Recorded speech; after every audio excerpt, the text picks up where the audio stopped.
Bon mardi, bienvenue à l'émission. Hey, pour ceux qui s'inquiètent de l'ancien maire Gilles Vaillancourt, il va-tu bien? Qu'est-ce qui se passe dans sa vie? Eh bien, tout va bien, ne vous inquiétez plus. Il vient de s'acheter un magnifique appartement, 975 000 $ sur l'île Paton, tout près de la rivière des Prairies. C'est silencieux, il y a des petits oiseaux, il voit l'eau le matin, donc tout va bien. Vous savez, lorsque je vois des gens comme l'ancien maire Vaillancourt se payer des gros appartements comme ça, il me vient en tête l'ancien slogan des soupes habitants. Vous vous souvenez-vous de la publicité des soupes habitants? Mathieu Bock-Côté, Dominique Moret, vous êtes trop jeunes, j'imagine. Vous vous souvenez pas de l'ancienne devise des soupes habitants? Vous savez pas? Non, d'aucune manière. Non. La devise, c'était « Il y a un peu de nous autres là-dedans ». Alors, quand je vois l'appartement de maire Vaillancourt, 975 000 $, je me dis, il y a un peu de nous autres là-dedans, surtout les gens de Laval. Alors, vous avez peut-être contribué à ce que M. Vaillancourt coule des vieux jours comme ça, en toute quiétude. Alors, nous avons, vous avez bien vu, Dominique Moret et Mathieu Bock-Côté avec nous. Bonjour, messieurs. Bon midi. Robert Bernier va se joindre à nous un peu plus tard. Et là, on va vraiment aborder un sujet extrêmement délicat. Et ça, c'est suite à une chronique que notre collaborateur Dominique Moret a publiée dans le Journal de Québec. Et ça nous a donné l'idée de traiter de ce sujet-là. C'est les organismes de charité et la part qui revient aux démunis et la part qui est consacrée à l'administration aux masses salariales. Dominique, tout de suite, d'entrée de jeu, il faut le dire, on ne dit pas aux gens qu'il ne faut pas qu'ils donnent aux organismes de charité. Pas du tout, c'est pas ça le message. Et la plupart des organismes de charité font du bien et sont tournés vers de bonnes causes.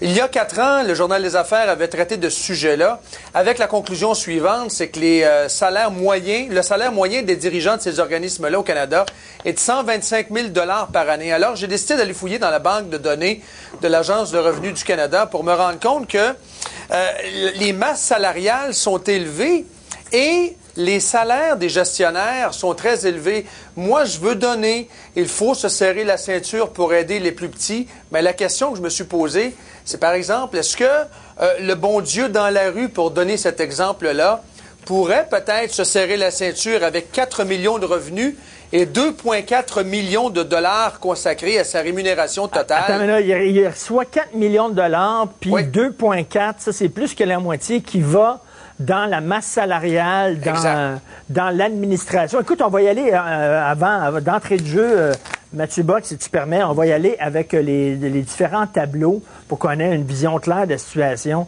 Alors, Centraide Montréal, la masse salariale est de 8,5 millions de dollars. Ça, là, les 8,5 millions, les premiers 8,5 millions de dollars qui rentrent, ça va pour la masse salariale de l'organisme. Et les 2 principaux dirigeants sont payés entre 160 000 et 200 000 par année. Sa petite sœur Centraide de Québec, masse salariale 1,8 million. Les 4 principaux dirigeants sont payés de 80 000 à 120 000 par année. Moisson Montréal, la masse salariale 1,8 million. Le principal dirigeant payé 100 000 $ par année. Le bon Dieu dans la rue, on l'a vu, la masse salariale de 2,4 millions. Et si je me trompe pas, Dominique, c'est 60 de l'argent qui est récolté, qui va pour l'administration et les salaires. Et Vision mondiale, ça c'est vraiment digne des lignes majeures. Vision mondiale, vous savez, les petits-enfants qu'on montre qui sont en train de crever de faim avec des mouches autour des yeux et tout ça. Alors, la masse salariale est de 41 millions de dollars et le grand patron est payé 250 000 $ par année. Hello! Alors, M. Bernier s'est joint à nous. Robert Bernier, professeur à l'ENA. Bonjour, M. Bernier. Oui, bonjour. Alors, Dominique, toi, tu es allé fouiller finalement sur le site de Revenu Canada et tu es arrivé avec ces chiffres-là. On vous demande à la maison, est-ce que vous trouvez que c'est trop qui est consacré au salaire et à l'administration? Vous pouvez nous appeler au numéro qui apparaît à l'écran. On aimerait bien vous entendre là-dessus. Ta première réaction, Mathieu Bock-Côté? Ben, il faudrait voir comment ça fonctionne, ces organismes-là, d'abord et avant tout. Mais donc peut-être, est-ce que c'est des organisations très complexes? Peut-être qu'aujourd'hui, être capable d'aller chercher de l'argent, c'est infiniment plus sophistiqué qu'auparavant. Peut-être que le marketing nécessaire pour être capable d'attirer des ressources exige des gens professionnels et ainsi de suite. Donc peut-être que pour solliciter la générosité booster les gens, il faut des moyens. Ce n'est pas impossible. Une fois que c'est dit, c'est certain qu'on regarde tout ça avec les yeux un peu surpris. C'est-à-dire, est-ce qu'on a besoin, effectivement, est-ce que l'argent de la charité sert finalement à entretenir une industrie de la charité? C'est une question qu'on peut se poser sans en avoir une réponse immédiate. Mais ce qui est certain, c'est qu'aller chercher de l'argent dans nos sociétés, c'est de plus en plus complexe. Donc, les moyens nécessaires pour aller récolter ces ressources, apparemment, sont plus considérables qu'auparavant. Ouais. Mais, une chose, cela dit, c'est que quand on voit qu'il y a une forme de disproportion nette entre la part consacrée au salaire et la part consacrée à la charité, là, néanmoins, la moindre des choses est qu'on se pose des questions et qu'on les pose avec une certaine insistance. Mathieu, très bon commentaire. Monsieur Bernier, ça prend de l'argent pour faire de l'argent. Écoutez, ça fait plus de 20 ans que ce problème-là est récurrent. À la fin des années 80, nous avons eu une organisation charitable à Montréal qui consacrait 90% des sommes perçues à des fins administratives. La situation s'est résorbée avec le temps, mais finalement, ces organisations-là ont beaucoup trop d'overhead. Elles ont beaucoup trop de personnel. Les dépenses sont extrêmement importantes. Je suis partiellement d'accord avec Mathieu lorsqu'il dit, oui, l'effort marketing coûte cher, mais dans ces entreprises-là, généralement, les réseaux collaborent via les émissions d'affaires publiques. Donc, il y a effectivement une analyse quand même plus serrée à faire de cette industrie de la charité. Et toi, Dominique, tu es allé là, sans aucun préjugé, sans aucune idée préconçue. Là. Tu dis, qu'en est-il? C'est ça. Qu'est-ce qui t'a surpris le plus? Bien, ce qui m'a surpris, c'est la dichotomie entre plusieurs organismes de terrain, la Saint-Vincent-de-Paul, il y en a une multitude. L'Aubrivière, par exemple, à Québec, des gens de l'huile de bras, 30 000 par année, ils font 80 heures semaine, travaillent auprès des pauvres, servent la soupe, etc. Il y a ces organismes-là, mais il y a d'autres organismes qui consacrent, première des choses, la masse salariale, on l'a traité, mais il y a beaucoup de ces organismes-là, c'est pour ça que le gouvernement devrait s'en mêler pour regarder ça de plus près. Il y a beaucoup de dons qui sont rattachés à des reçus d'impôts, par exemple. Et là-dessus, les contribuables, et c'est pour ça qu'on a un droit de regard là-dedans, les contribuables. Prenons l'exemple, par exemple, d'Oxfam Québec. L'ensemble des dons pour l'an passé, pour lesquels on a délivré un reçu, 3,6 millions de dollars, avec une rémunération totale de 6,3 millions. J'aimerais ça qu'on jette. Je comprends que c'est 8% de l'ensemble des dons, mais il y a toujours bien 3,5 millions où on a émis des reçus d'impôts. Donc, c'est l'ensemble des contribuables, l'ensemble de la collectivité. On a droit de regard là-dedans. On a Sophie au bout du fil. Sophie, on vous écoute. Vous en pensez quoi? Oui, bonjour. Bonjour. On vous écoute. Ah, bonjour. Moi, je travaille dans un organisme communautaire depuis 16 ans. Oui. On vous écoute, ça va? OK. Et je peux vous dire que dans les organismes communautaires, là, vous parlez de gros organismes communautaires, mais dans les petits organismes communautaires, on a à peine des subventions pour subvenir à nos besoins. Moi, j'ai un salaire d'à peine 30 000 par année. C'est vraiment une vocation, c'est un choix que je fais. J'ai 0 assurance collective, j'ai 2 enfants à ma charge. Mais Sophie, quelle est votre réaction quand vous voyez justement ces gros organismes-là qui se payent des salaires puis des frais d'administration qui sont assez importants, là? Bien, ça, c'est sûr qu'il faudrait peut-être aller fouiller plus loin, mais c'est pas la plupart des organismes. Moi, je travaille dans le réseau des centres de femmes et on n'a pas des salaires élevés comme ça, là. Et on vient en aide à toute une population aussi. Fait que je sais pas trop, là, ces chiffres-là... c'est vraiment, nous autres, c'est vraiment les gros organismes auxquels on s'intéresse. Merci, Sophie. Claire, au bout du fil. Claire, on vous écoute. Oui, bonjour à vous autres. Ben, moi, je trouve que c'est pas correct. Tu sais, il y en a toujours qui profitent, tu sais, qui profitent des gros montants, c'est tous des big shots, puis en white don, puis je te dis moi, je crois plus à ça. Tu sais, avant, j'étais une bonne croyante, tu sais, c'est plus honnête, il n'y a rien qu'on peut dire que c'est honnête. Pensez-vous qu'il y en a qui en prennent pas dans ça? Voyons donc, est-ce qu'elle va l'argent? Merci beaucoup, Claire. Mathieu Bock-Côté, on voit des images, pendant qu'on se parlait, on voit des images de Moisson Montréal. Moisson Montréal, c'est une grosse affaire, là. Ça prend des camions, il faut aller chercher la bouffe, il faut entreposer ça dans des grosses usines réfrigérées. C'est certain qu'il y a une masse d'argent qui va dans l'administration puis dans l'encadrement de tout ça, dans la machine. Je dirais, la misère ou la pauvreté n'a plus le visage d'autrefois. Ce n'est pas nécessairement une affaire de communauté villageoise, c'est pas le type qu'il faut aider au coin de la rue. On se retrouve pas seulement ça à tout le moins, et on se retrouve quelquefois avec la nécessité de planifier cette redistribution des dons, cette redistribution des ressources accumulées, pour que cette planification soit bien faite, pour qu'elle corresponde aux besoins de l'année, pour qu'elle corresponde aux besoins du jour, et ainsi de suite. Je devine qu'une part de logistique considérable est nécessaire. Donc, on n'est plus ici, ça faut le dire, on n'est plus d'abord dans le domaine artisanal. La charité artisanale a encore sa place, elle est fondamentale. C'est quelquefois l'autre nom de l'entraide, tout simplement. Mais la charité cherche à s'organiser quelquefois, et ça vient inévitablement avec une part de bureaucratie. Mais on revient à la chose fondamentale. Est-ce que dans tout cela, des salaires peuvent être si disproportionnés qu'on voit que l'argent sert à financer l'industrie plutôt que les objectifs de cette industrie de la charité? Là, à partir de ce moment, c'est inquiétant et c'est même malheureux. Monsieur Bernier, vos réactions face à ça? Écoutez, dans l'industrie de la charité, les coûts d'opération ne devraient jamais excéder 30 de la masse des revenus totaux. Lorsque vous avez plusieurs de ces organisations-là qui vont jusqu'à 50, 55, 60 en frais d'administration, on ne peut pas fonctionner comme ça. Ça nous ramène encore une fois à la question d'une saine gestion des dépenses publiques. On le voit, bien entendu, dans nos administrations publiques. On le voit ailleurs. L'industrie de la charité n'est pas épargnée par un tel comportement. OK. À la maison, vous pouvez nous contacter au numéro qui apparaissent à l'écran. On s'en va à la pause et on revient après.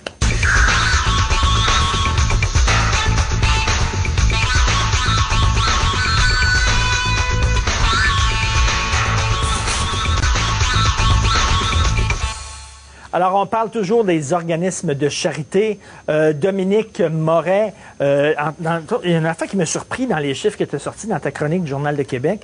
Pops, on le connaît, Pops, le bon Dieu dans la rue. Nous autres, il est à côté, là, sa roulotte loge à côté des studios de TVA sur la rue Ontario ici. Il aide les jeunes de la rue, les sans-abri. Son salaire, c'est de combien le salaire de Pops? Bien, dans la banque de données, on donne le salaire du plus important dirigeant. Présumons que c'est lui. Effectivement, c'est lui, mais on ne le nomme pas spécifiquement dans la base de données, mais c'est écrit entre 80 et 120 000 par année. Ça, c'est le dirigeant du bon Dieu dans la rue. C'est sur le site Internet. Et il y a 8 personnes qui gagnent entre 40 et 80 000. Quand même! Bon Dieu dans la rue. Écoute, est-ce qu'il y a une disparité entre les organismes de charité au Québec et au Canada? Parce qu'on dit tout le temps, au Québec, on aime ça, la bureaucratie, on aime ça, les lourdes administrations. Il y a une nouvelle surprenante en fouillant. Prenons l'exemple rapidement de la Société canadienne du cancer du sein. 1 700 000 $ de revenus, 250 000 en salaire. Le Québec, la Société québécoise, si vous voulez, la Fondation du cancer du sein du Québec, 6,8 millions en revenus, mais en salaire, près d'1 million, dont la dirigeante gagne entre 80 et 120 000, et 7 personnes gagnent entre 40 et 80 000. C'est quand même beaucoup d'argent là, pour le ruban rose. Monsieur Bernier, en même temps, c'est vrai, là, par exemple... Moi, je vais de temps en temps au bal de la Jonquille là, pour ramasser de l'argent pour le cancer du sein, justement, pour aider les gens qui sont victimes du cancer du sein. Et c'est tout le temps des gros shows et c'est spectaculaire et ça coûte très cher, ces soupers-là. Mais on nous a dit, et la personne qui organise ces événements-là dit, ben là, nous autres, on est en concurrence contre d'autres événements. Si on va attirer les gens qui ont de l'argent à venir à notre événement et pas à l'événement d'à côté, ben il faut leur donner une plus-value. Il faut que cette soirée-là soit mémorable. Il faut dépenser davantage d'argent. Ça prend de l'argent, faire de l'argent. Oui, mais toutes ces organisations de l'industrie de charité ont, si vous voulez, mis en place un plan marketing. Et le problème là-dedans, c'est que finalement, de quelle façon peuvent-ils s'organiser pour réduire leurs dépenses d'opération? Comment peuvent-ils faire cela? Prenez l'organisation Centraide, par exemple. Centraide a un gros personnel, fort personnel. Ils recueillent beaucoup d'argent. Je ne sais pas quel est le pourcentage consacré aux frais, si vous voulez, d'opération pour Centraide. C'est un montant relativement élevé. Est-ce que ça excède 25-30 des montants totaux? Je ne sais pas. Mais ceci étant dit, Je pense, moi, qu'il est possible, si vous voulez, de resserrer cela d'une façon très significative pour, si vous voulez, rendre encore plus d'argent finalement aux personnes qui en ont besoin. Mathieu, tu parlais tantôt d'industrie de la charité, et c'est le mot juste, et il y a beaucoup de compétition entre... Il y a beaucoup d'organismes de charité qui sollicitent notre argent. Pourquoi je donnerais plus à tel organisme que tel autre? Alors là, ils font de la surenchère, de marketing. Vous savez, on est dans une société où les gens ne veulent plus donner en général, souvent. Hein. Ils veulent donner selon une cause en particulier ou une autre. Ils veulent se sentir rejoints par cette cause en particulier. Alors ça, c'est un élément. Donc, il y a une concurrence, évidemment, entre les bonnes causes. Premier élément. Un deuxième élément dont on doit tenir compte, c'est que dans la mesure où on dit que c'est une industrie de la charité, peut-être le terme est excessif, mais imaginons que ce soit le cas.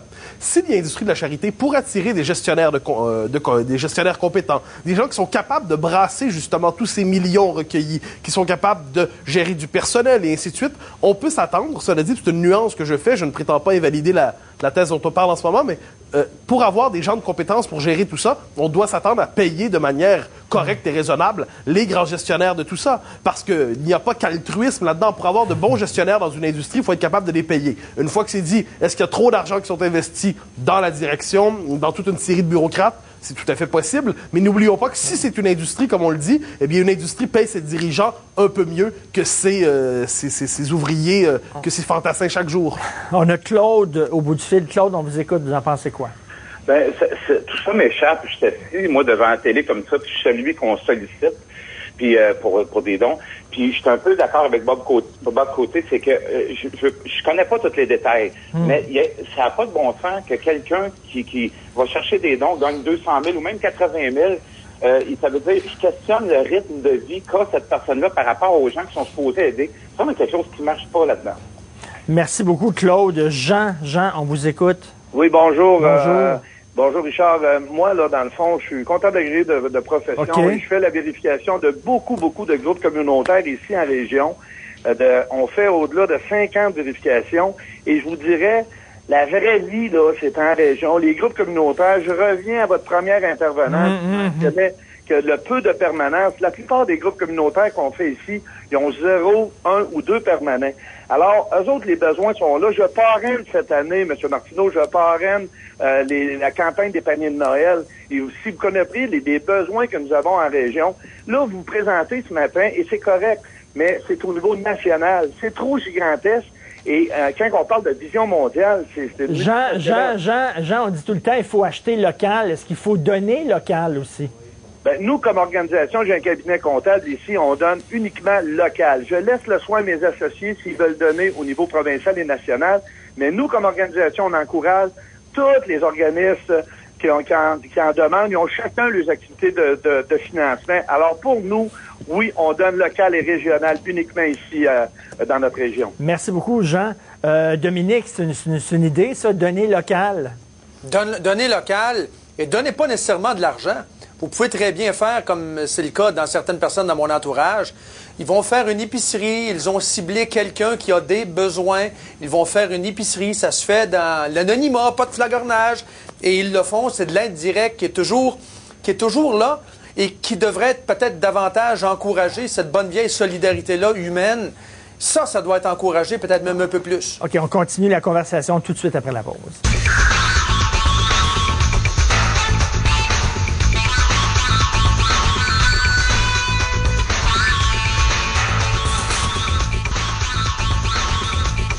Alors, on parle toujours des organismes de charité. On a des messages sur notre page Facebook. Jean Robin dit « Je donne à tous les mois par des versements préautorisés à une fondation privée. Les états financiers sont encourageants et un très faible pourcentage est utilisé pour la gestion courante. Je dis non à toutes les autres causes. » Et Louise Lemire nous écrit « Je vais toujours sur le site de la fondation pour voir la distribution des dons. Lorsque l'administration semble récolter trop en pourcentage, je ne donne pas. » C'est ça, Dominique, finalement, qu'il faut faire, là, parce qu'on peut avoir ces informations-là. C'est disponible, mais encore une fois, j'aimerais mentionner qu'il n'y a rien qui nous indique qu'il y a eu de la malversation ou quoi que ce soit. C'est juste de la transparence. L'information, elle est là. On ne veut pas dissuader les gens de donner, mais par contre, on doit se poser des questions parce que ces gens-là viennent nous quêter. Aidez-nous, aidez-nous. Ouais, mais vous autres aussi, aidez-vous un petit peu pour aider au bout du compte les gens qui en ont le plus besoin aussi. C'est ça le message. Avant la pause, on parlait, au lieu d'acheter local, donner local. Monsieur Robert Bernier, vous en pensez quoi? Plutôt que donner ça à des énormes entreprises, justement, qui ont beaucoup d'administration, peut-être de donner ça à des organismes locaux qui s'intéressent, qui aident les gens de notre quartier. Ça, c'est certain. Mais le problème, c'est que ce sont des organisations structurées, fortement professionnalisées, qui sont en place depuis 30, 35, 40 ans, qui ont beaucoup de personnel, si vous voulez, qui sont en interaction avec toutes les compagnies canadiennes et québécoises. Donc, et aussi là-dedans, le donateur reçoit un crédit d'impôt significatif. Donc, revenir, si vous voulez, au small is beautiful, oui, mais effectivement, c'est pas facile de faire ça, mais je suis d'accord avec le principe, tout à fait. Mathieu Bock-Côté, on parle beaucoup de sous-traitance ces temps-ci dans le milieu de la construction. Ça, c'est des sous-traitants de la charité. Hein. Plutôt que moi, comme disait Dominique, aller donner de l'argent directement aux pauvres ou faire un panier d'épicerie pour apporter ça, on passe par ces gens-là qui s'occupent de la charité. Moi, je leur donne de l'argent, puis après ça, les autres s'occupent du reste. Mais il y a une part inévitable là-dedans, c'est-à-dire, dans la mesure où vous vivez probablement dans un environnement privilégié, nous vivons tous dans des environnements privilégiés, nous ne sommes pas en contact avec, à moins que ce soit, bon, pas votre cas, mais donc, si on veut aider un peu plus que par l'impôt, si on veut aider un peu plus que par les taxes, c'est à ce moment-là qu'il y a des gens qui disent, nous, on sait quels sont les besoins. Parce que moi, si on me demandait quels sont les besoins près de chez moi, je ne saurais pas. Je ne saurais pas au-delà d'une personne que je peux croiser dans la rue qui tend à la main et que je peux aider ou non. Mais ces besoins-là ne sont pas connus de tous et c'est à ce moment-là qu'il y a une professionnalisation inévitable de la charité. Et je dirais que le fait qu'il y ait une professionnalisation de la charité ne devrait pas, par ailleurs, dissuader les gens d'honorer ces vertus d'entraide et ainsi de suite, surtout à cette période de l'année, parce que dans nos sociétés, il y a une espèce de repli égoïste, quand même, on doit le dire, une espèce de sentiment que chacun se sent exploité par le système, donc ne veut plus contribuer. Me semble-t-il qu'il y a des vertus et des valeurs fondamentales qui sont relayées par ces organisations qui font une promotion constante de la charité autour de différentes causes. Et j'entendais tantôt la téléspectatrice qui nous a appelé en disant il y a des gens qui s'en mettent plein les poches. Je pense pas. Je pense pas qu'il y a des gens qui profitent de ces organismes-là. Mais il y a aujourd'hui un tel sentiment que nous sommes... on se fait tous avoir, on se fait tous arnaquer par le système, qu'on a l'impression que dès que quelqu'un gagne un salaire un peu au-delà de la moyenne, nécessairement, c'est un arnaqueur. Et tant qu'on va avoir cette espèce de vision étrange qui consiste à dire que le gros est coupable, le riche est coupable, le responsable, le gestionnaire est coupable, tant qu'on va être comme ça, on va avoir cette espèce de mentalité étrange de lutte des classes qui ne sert personne. Rapidement, Denis, on vous écoute au bout du fil. Vous en pensez quoi de tout ça? Oui, bonjour, évidemment. Oui, bonjour. Évidemment, c'est déplorable de constater que la charité soit devenue vraiment une industrie. Mais par contre, je vous suggérais, peut-être plus à M. Moret, de faire la même enquête au niveau de religion, parce que vous savez qu'il y a des centaines de religions qui sont accréditées pour émettre des reçus de charité. Puis je suis persuadé que le gouvernement perd des centaines de millions de dollars en revenus pour des reçus là, plus ou moins véritables. Tout à fait. Merci beaucoup. Merci, Denis. Effectivement, Dominique, ça vaudrait peut-être... Il y en a beaucoup. Ta prochaine chronique. Je l'ai fait. Les groupes environnementaux aussi, pas méchants. Là. Beaucoup d'argent là-dedans, beaucoup de subventions. OK, on s'en va tout de suite à la pause. Parlant de charité, on va parler de la charité dont fait preuve le gouvernement envers Nicolas Girard après la pause.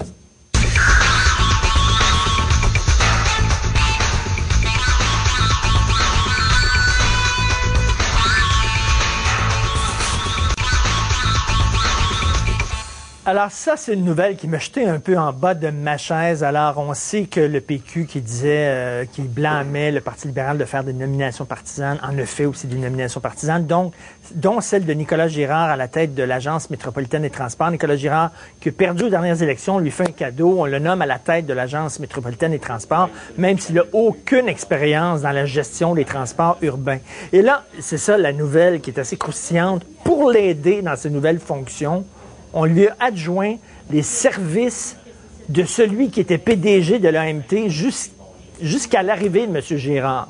Imaginez donc, le gars qui est boss de l'AMT, qui tient la barque, on lui dit « Tasse-toi ».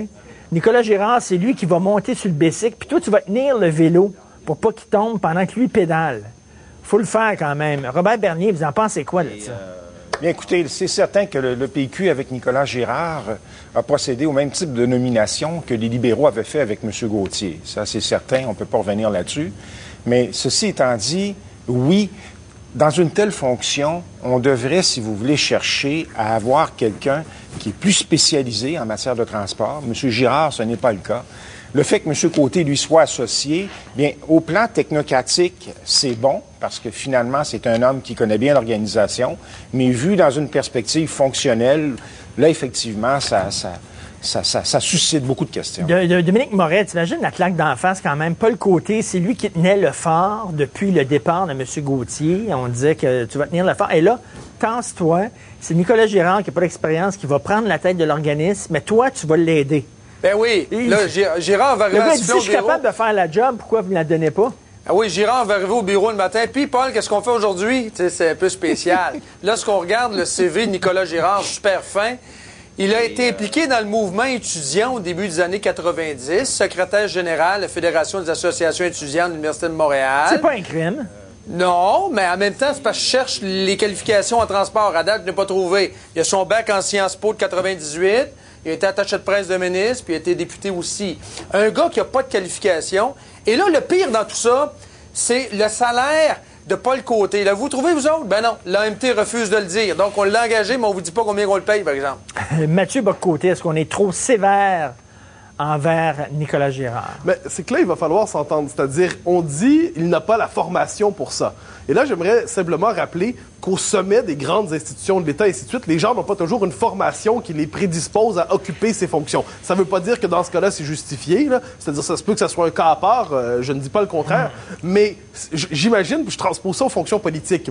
René Lévesque, lorsqu'il a été nommé pas au transport, aux ressources naturelles, et ensuite à l'hydroélectricité 60-62. Il n'y avait pas de spécialisation en hydroélectricité, et pourtant, il a fait de grandes choses. On pourrait dire la même chose de plusieurs hommes politiques, de plusieurs grands commis de l'État. Il n'y a pas toujours une compétence spécifiquement liée au domaine où on est appelé à gérer qui est nécessaire. Une fois que c'est dit, il se peut que dans ce cas-là, ça soit un peu fort le café. Robert Bernier. Oui, mais René Lévesque avait été le promoteur de la nationalisation de l'électricité.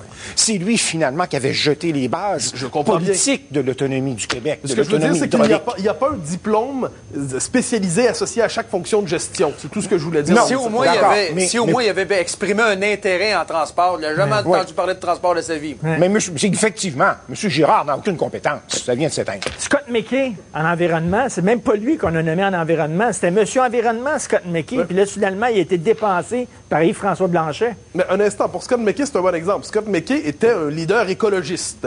Est-ce qu'un leader écologiste ferait nécessairement un bon ministre de l'Environnement? On le avec M. Breton. Je crois que plusieurs ici, Dominique Morel-Premier, devraient s'inquiéter, par exemple, de voir un leader écologiste ministre de l'Environnement. C'est comme, par exemple, si vous nommez Mario Beaulieu de la Société Saint-Jean-Baptiste ministre de la langue française.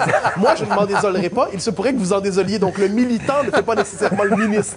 OK, donc, il ne faut pas que tu sois trop loin du sujet, mais il ne faut pas que tu sois trop collé dessus. Il faut avoir un intérêt minimal, mais à un moment donné, il ne faut pas non plus chercher à... Autrement dit, l'engagement politique n'est pas toujours spécialisé dans un seul domaine et on ne peut pas en sortir. Mais je reviens à ce que Mathieu disait tantôt, Robert Bernier. Je sais pas, je me souviens, là, Jean Garon, quand il était nommé ministre de l'Éducation, les gens disaient, voyons donc, Jean Garon, qu'est-ce qu'il connaît là-dedans? Il s'occupait des vaches et de l'agriculture.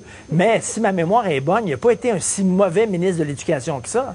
Écoutez, on peut avoir droit à des surprises. Mais Jean Garon était un ministre bien entraîné. Il avait fait ses preuves à l'agriculture et c'était un avocat de formation. C'était un type, effectivement, qui était très dynamique, très inspirant, il faut le dire ici.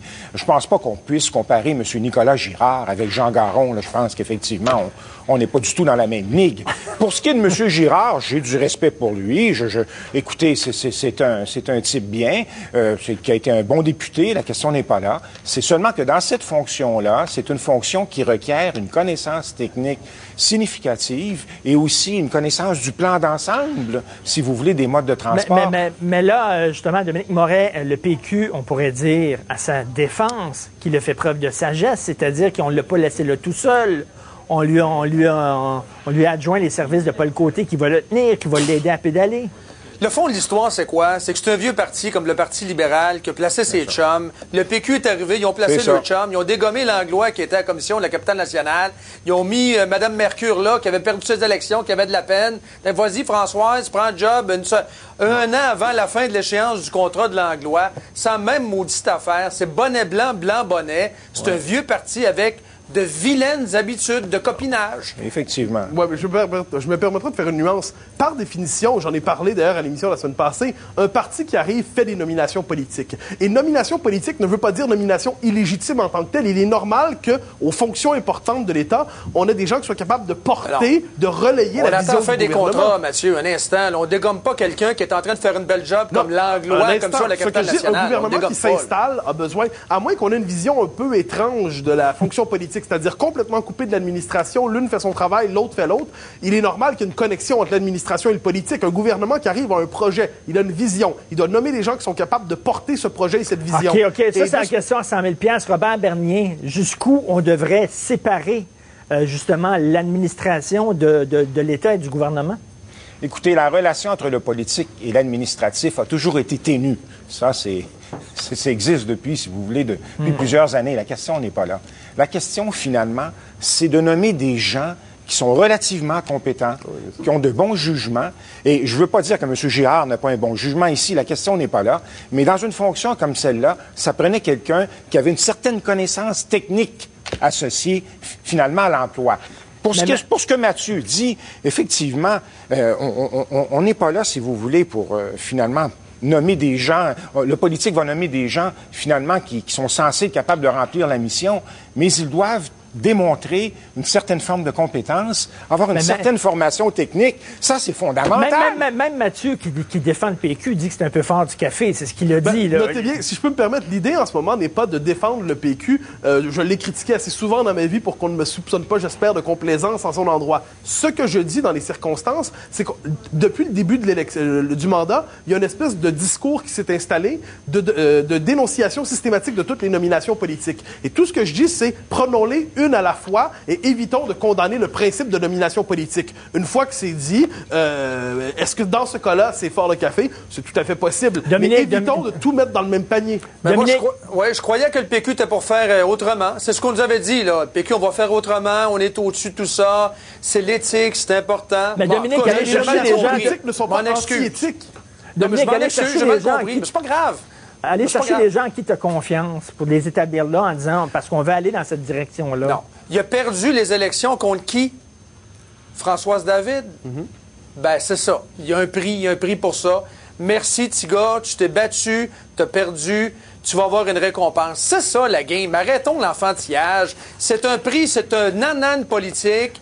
Bravo pour lui, je suis content pour lui. Par exemple, y a-tu moyen de savoir le salaire de la personne qui va travailler avec puis qui va lui dire quoi faire à tous les jours? Y a-tu moyen de savoir ça? Et l'AMT garde ça secret. Ça, c'est épouvantable. Après la pause, un autre sujet qui va mettre nos invités et peut-être vous en furie.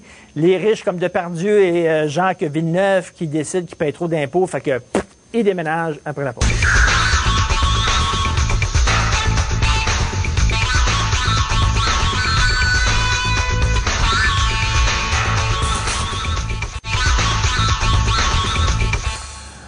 Concernant la nomination de Nicolas Girard, Dominique Moret, écoute ça, je pense que ça va te faire sourire. On a reçu un commentaire sur notre page Facebook de Nicole Sirois qui dit « Ils feront à deux ce que l'ex-PDG faisait seul. » Madame Marois nous dit que Nicolas Girard connaît parfaitement la ville. Les chauffeurs de taxi aussi connaissent la ville. C'est vrai qu'ils vont se mettre à deux maintenant pour faire la job qu'un gars faisait tout seul. OK, là, on va parler d'un autre sujet.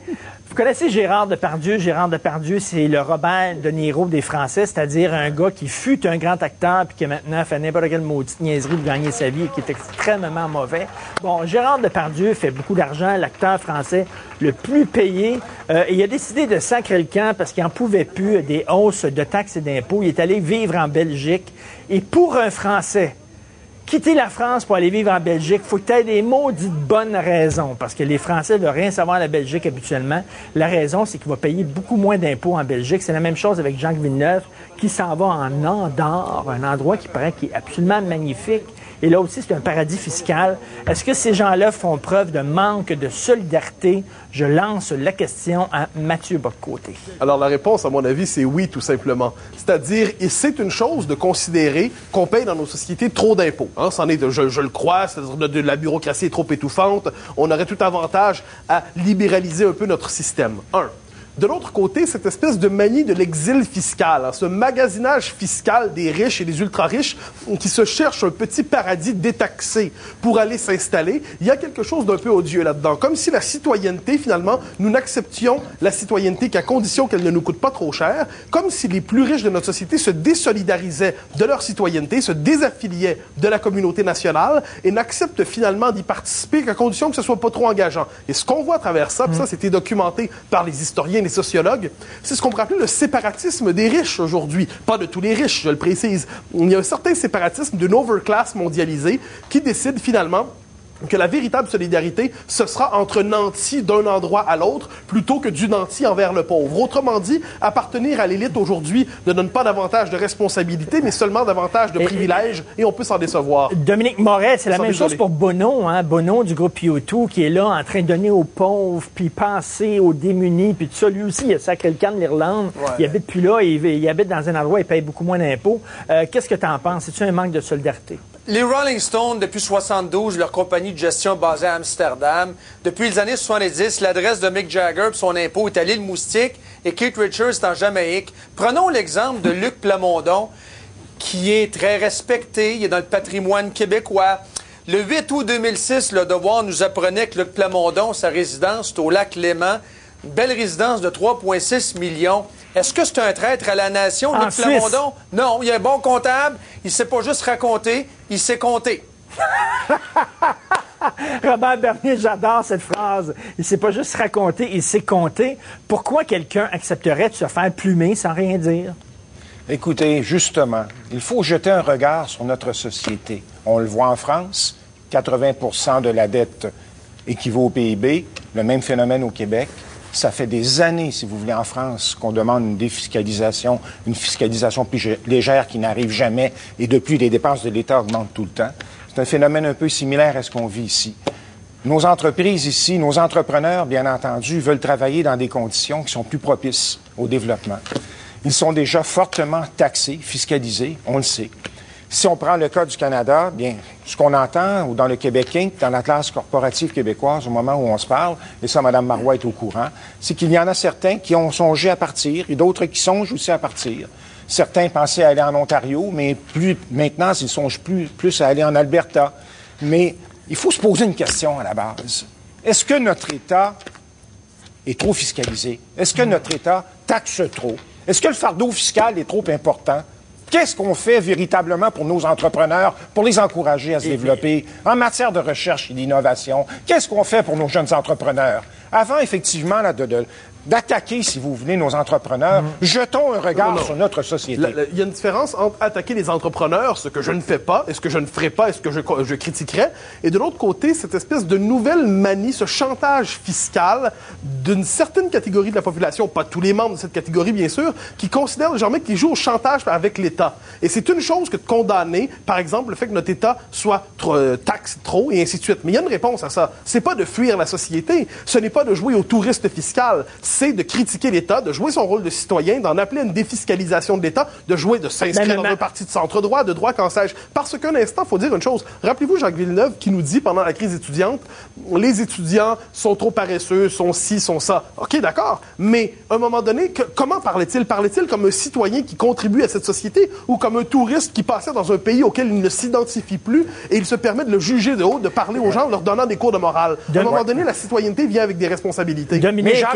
Jacques Villeneuve n'est pas un bon exemple ici, Mathieu. Écoute, ce sont nos entrepreneurs de grandes entreprises, que ce soit les Laurent Baudouin, que ce soit, si vous voulez, nos autres grands entrepreneurs ici québécois qui contribuent beaucoup au développement de l'État québécois, de notre société. Dominique Moret, je reviens à Jacques Villeneuve, rien que pour prendre cet exemple-là. Il n'arrête pas de se faire niaiser ici au Québec. Tout le monde rit de lui, son disque, c'est de la merde, puis il est plus bon. Tu rouvres la radio, il n'arrête pas de niaiser Villeneuve. Pourquoi il resterait ici? Il sac le camp, puis il va payer moins d'impôts. Et Gérard Depardieu, c'est l'argent qu'il a, il n'a pas volé cet argent-là. S'il veut le redonner, c'est de ses affaires. S'il veut le garder, c'est de ses affaires. Exactement. Charité bien ordonnée commence par soi-même. Le capital est libre. Allô, knock, knock, knock, qui est là, la réalité. Et pour revenir au discours de M. Bernier, on devrait peut-être respecter davantage les élites, mais le discours proéminent n'est pas envers un respect des élites économiques. C'est plutôt un discours fort déplaisant, d'ailleurs, d'attaque au néolibéralisme, l'espèce de monstre à deux têtes qu'on décrit, qu'on démonise. Et ce discours-là, actuellement, qui est tenu surtout par l'extrême gauche québécoise, fait en sorte qu'on ne veut pas les entendre, ces gens-là, les créateurs d'emplois, les gens « Ah, ça roule en Volvo, c'est riche ». Il y a une attaque malsaine au Québec, dans le discours québécois actuellement, à l'endroit du riche, qui crée des emplois, qui fait en sorte qu'au bout du compte, c'est l'économie qui parle. Vous regardez l'émission Les 4 lunettes. On s'en va tout de suite à la pause et on revient.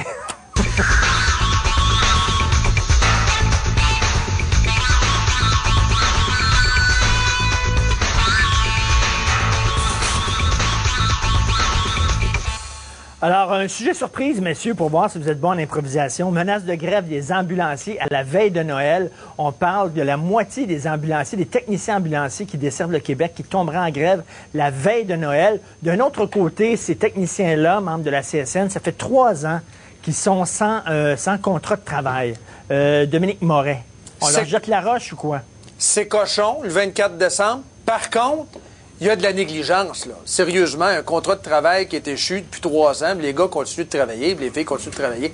Là-dessus, il y a une négligence et un laisser-aller parfois en relation de travail qui est déplorable. Surtout que ce qu'ils demandent, c'est pas beaucoup plus de salaire. On parle de réduction du nombre d'échelons salariaux, des réaménagements à leur période de probation. Il me semble qu'on est capable de s'entendre, non? OK, très bon. Robert Bernier? C'est un métier difficile. Effectivement, ça fait longtemps qu'ils n'ont pas eu de convention. Je pense aussi que c'est à la partie patronale de revoir effectivement sa relation avec eux. C'est vrai que c'est un gros coup, là, quand même. La grève, quand tu es technicien en ambulancier, la veille de Noël, quand on sait qu'il y a des gens qui prennent un petit coup, il peut y avoir des accidents. C'est vraiment dangereux. Mais en même temps, Mathieu, on l'a cherché un peu en laissant traîner comme ça, cette histoire-là? On peut toujours penser effectivement que c'est un conflit qui a été négligé, qui, comme tout ce qui est négligé en matière de conflit, ça finit par pourrir. Une fois que c'est dit, il y a quand même une charge symbolique à faire ça le 24 décembre. Me semble-t-il que la pudeur, la décence, la convivialité font en sorte qu'on essaie de ne pas avoir une grève des ambulanciers le 24 décembre, disons du 24 au 2 janvier, là, quelque chose comme ça, pour ne pas, pour ne pas gâcher le temps des fêtes. Ça peut paraître étrange, mais ils ont un rôle assez fondamental dans notre société, des services de première ligne lorsqu'on a un problème. Alors non, je crois qu'une petite décence n'aurait pas été de trop. Une fois que c'est dit, effectivement, pour ce que j'ai compris de ce dossier, les ambulanciers devraient être bien mieux traités qu'ils ne le sont en ce moment. Dominique Moret, est-ce qu'on devrait dire que c'est un service essentiel, puis vous n'avez pas le droit de faire la grève le 24 décembre, quoi? Bien, il y a des dispositions de services essentiels. Ça, c'est déjà en application. Non, mais justement, est-ce qu'on ne pourrait pas leur dire, justement, étant donné que vous l'êtes, donc le 24 décembre, vous êtes au travail? C'est un gros dossier. Là, tu leur enlèves le droit de grève. À ce moment-là, c'est une autre chose complètement. Mais eux autres sortent le gros bat de baseball, savent qu'ils sont appréciés, comme les pompiers, d'ailleurs, dans la population. Qui déteste les ambulanciers? Personne. Donc, ils sont aimés. Gros capital de sympathie, c'est le bat de baseball pour en arriver à une entente. Le gouvernement doit réagir. Robert Bernier, effectivement, il y a des gens qui sont aimés comme ça. On se souvient de la grève des infirmières. Oui. Beaucoup de gens prenaient pour les infirmières et lorsqu'ils roulaient en auto, leur donnaient un petit coup de klaxon en appui. Là. Oui. Mais moi, je pense ici qu'il faut le dire, la Commission des services essentiels va devoir intervenir. Ça, je pense qu'ils n'auront pas le choix. Mais ceci étant dit, ça n'enlève rien à la légitimité de l'action des ambulanciers. Bien, merci beaucoup à vous trois. Dominique Moret, merci. Mathieu Bocoté, Robert Bernier. Ce fut une joute tout à fait enlevante aux 4 lunettes. On s'en va maintenant pour le... Puis tu as des petites lunettes hipster en plus, Dominique. Je te connaissais pas, ce petit côté-là. Là, je vois rien, là. OK. On s'en va pour le meilleur et pour le